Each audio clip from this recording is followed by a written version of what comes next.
What's going on, everybody? It's me, Mark. I am here at Challenges Games and Comics. I can't wait to see you at the Atlanta SciFi and Fantasy Expo, March 15th and 16th. My name is Mark Leary. I am from Atlanta, Georgia, and my passion is cosplay photography, but ultimately just anything nerdy. Well, I do cosplay photography, so you know a cosplayer is someone who dresses up in a costume and they go to the conventions and things like that. I capitalize off that and I try to book them for private photo shoots, whether it's during a con or post-con or pre-con. Or I'll do like the large group shoots that you'll see at the conventions, like Dragon Con. They have like their Black Geeks of Dragon Con and their big Marvel shoot and their Avatar shoot. I do those. I'm the photographer for those photo shoots. Nice. So yeah, it's pretty fun. You don't have to be good at taking pictures at all. You just need a camera and the confidence, and there you go. But it's a little, but no, seriously, just get a camera, start building a clientele, getting your name out there. It helps if you make a little YouTube channel, some social media, and post your work. People like seeing cosplay photography. No, I actually kind of hated photography growing up because my mom did it for like her business. She would do like weddings and things like that. So like, obviously as a kid growing up, that was very boring to me. So it wasn't until, I'll say about 11, 12 years ago when I finally got my own camera and I was working on some YouTube channels with some friends and it went south, and then I was like, hey, let me learn how to take some pictures, and ever since then I've just been the cameraman. It was Power Rangers. Power Rangers started started me down this dark path of being a geek. But I don't regret it. I don't look back and like, oh, what if I was a normal person? I am a normal person, but no. Power Rangers got me into being a geek. For like, I say 10 years, I was going to like Dragon Con, just showing up, buying badges, and like, oh my God, look at all the cosplayers here, and like getting cell phone pictures. And then I got my camera, say in 2015, 16.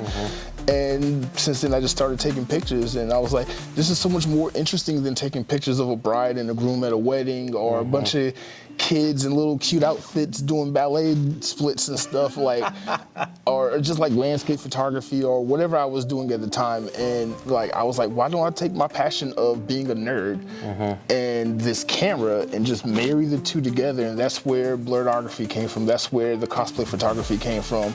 I'm doing podcasts and things now. I'm basically making a career out of being a professional nerd. It's ultimately what I wanted, because I don't like going to corporate America and like, yes sir, yes ma'am. I want to make a business out of doing something that I would be doing for free anyway, and that's what I'm doing. Yeah, while earning. It feels so good when you walk away from a con and you've made some money, and then you look back at the rule 13 or 14, whichever rule it is for the particular con, they're like, hey, you can't do this and this, and like, but I figured it out. Well, if they're paying me for the photo shoot, it's their pictures, so once I do the shoot and I'll process the pictures, I'll edit the pictures in my style, or whatever style we agree upon that I can do. And once the editing is done, I deliver the pictures to the client, and normally they just post them on Instagram and Facebook and whatever. Some people use them for their businesses. I love seeing when clients actually like use my work for their business, so that's like a huge just boner in my head, if that makes sense. And if I'm like, doing anything with the pictures, I'll post them on my YouTube channel. I'll make reels out of them or slideshows. I'll use them for my own promotional materials, advertisement, things like that. Obviously, anything to get the next client. Because if you're a photographer or anybody working with a camera, you are constantly shooting for that next gig, not the current gig you already have. Oh, no. Oh, they don't? No, okay. So, this is what I've noticed with cosplayers, and it boggles me because when I started shooting cosplayers, I was like, oh, posing should be a no-brainer with cosplayers. They struggle like everybody else in front of the camera struggles. Doesn't matter if you're in costume, doesn't matter how well you know the character. Once you're in front of the camera, you act like you've never been in front of a camera before, and you're just like, okay, I don't know what to do. So that's always, never fails. Unless I'm working with a professional model, anybody in cosplay, they always look at me, wow, what am I supposed to do now? I'm like, but you're the character. You spent 100 hours and $100,000 making this cosplay. You know this character in and out more than I do, and I got to tell you how to pose as a character. So, pro tip, if you are a cosplayer, please, while you're making and buying that cosplay, study that character's pose. Because yes, you should be able to rely on the photographer to help you with posing, and I do, especially if I'm well versed with the character. Any of your superheroes or things like that, anybody with a cape, anybody from anime or or manga or a cartoon, I pretty much got you. But if you're like some niche character that I've never heard of before, we're both sitting there Googling for poses. People don't pay attention to the body language of the character. I kid you not, like, so again, Power Rangers, it always goes back to Power Rangers with me. I do the Ranger Stop and Pop convention, and I'll, get the cosplayers who are cosplaying as Rangers to do the Ranger poses. Like, hey, can you do the morphing pose? Can you do their battle pose? Something I figured you would know because everybody's at home pretending to be a Power Ranger anyway. Right. Nothing. We got to sit there, we got to Google it. No, Zach did this, and it was kind of like this, and yeah, so practice posing. Practice posing. Another trick I like to have, just being a photographer, is I like to just kind of vibe with the person in front of my camera and just doing what's more comfortable for them. Because something that does happen often, people don't understand you are a three-dimensional being, and the pose you're trying to pose off of Google is a 2D image. So I know this because I studied like animation and media arts and like dynamic posing and things like that. You cannot pose like Spider-Man. It's inhumanly possible for you to pose like Spider-Man. Now, we can get close, we can do some stuff, but like there's no way you're gonna like jump in the air and flip with your knees perfectly bent like Spider-Man, your toes pointed down in that heroic. There's no way that's gonna happen. It's not gonna happen. You are a three-dimensional being trying to do a two-dimensional pose. So we'll sit there, we'll try to work through it. I like to go what's best naturally for the cosplayer or whoever I'm shooting. If they can do dynamic poses, great. If not, then I'm gonna try to go for the poses that makes them look best in that cosplay, flattering images, If I shoot a lot of plus-size people, with plus-size people, you wanna do up angles, nothing down below. With skinny people, obviously show off the muscles and the body, things like that, and then props, depending on the cosplay that they have. If they have props, highlight and accentuate the props.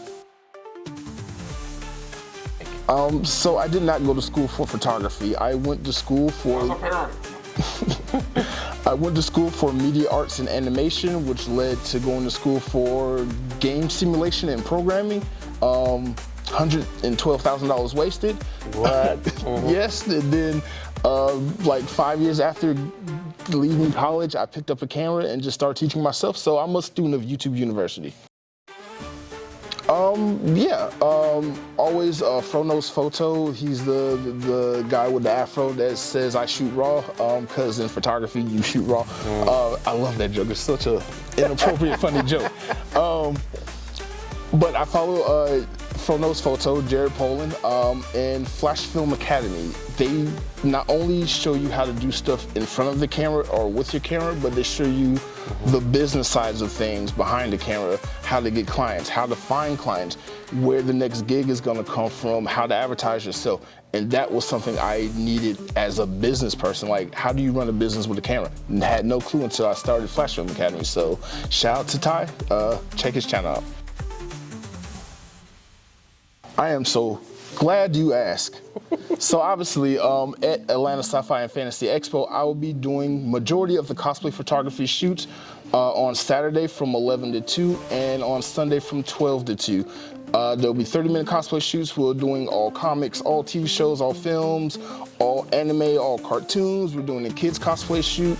We are doing all comics cosplay shoots. So even if you are cosplaying as an indie comic book, from an indie comic, we got you covered. And even if you are not in cosplay, because this is the first time ASFE is doing large group shoots, I want to get all the attendees involved and have a non-cosplay shoot. Wear your geek shirt, come take some pictures, be a part of the action. You just show up, I will post times later in the week of the particular shoot and what time and what day. Just show up in cosplay.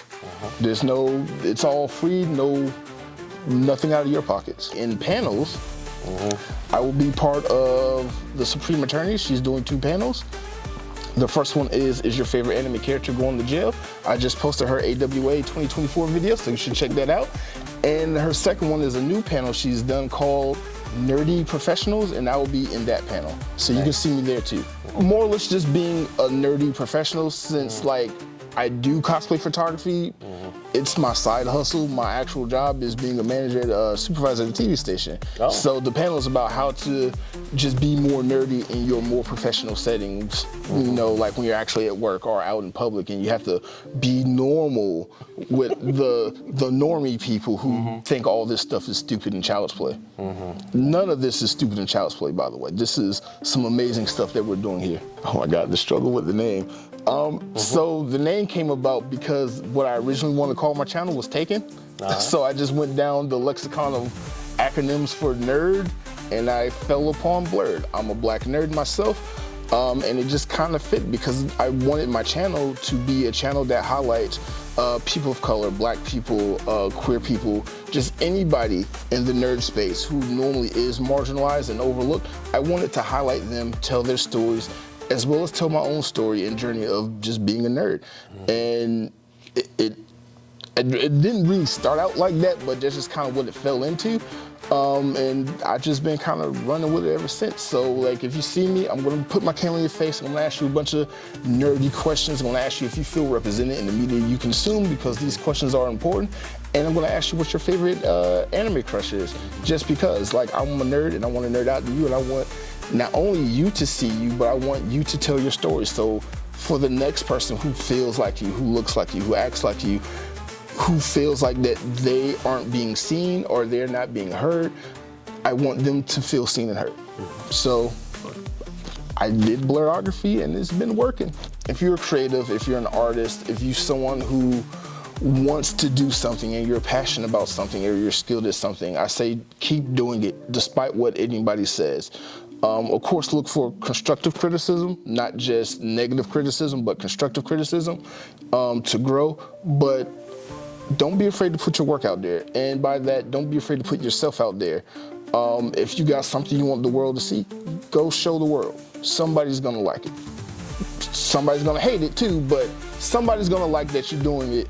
And you just gotta keep doing it. Like, you're gonna be your own worst enemy, especially if you're an artist. You're your own worst enemy all the time. Once you get out of your own head, everything else is a cakewalk. People make it look easy, but like, you gotta think about what it took for them to get to that level to where it looked easy when you're seeing them do it. People don't think about that. You can find me everywhere on the internet at Blurography. And Blurography17 on Instagram, Blurography4 on TikTok. I'm on Lemonade, I'm on Red Note, I'm on Fanbase, I'm on Blue Sky, I'm on X, Twitter, Facebook, all that.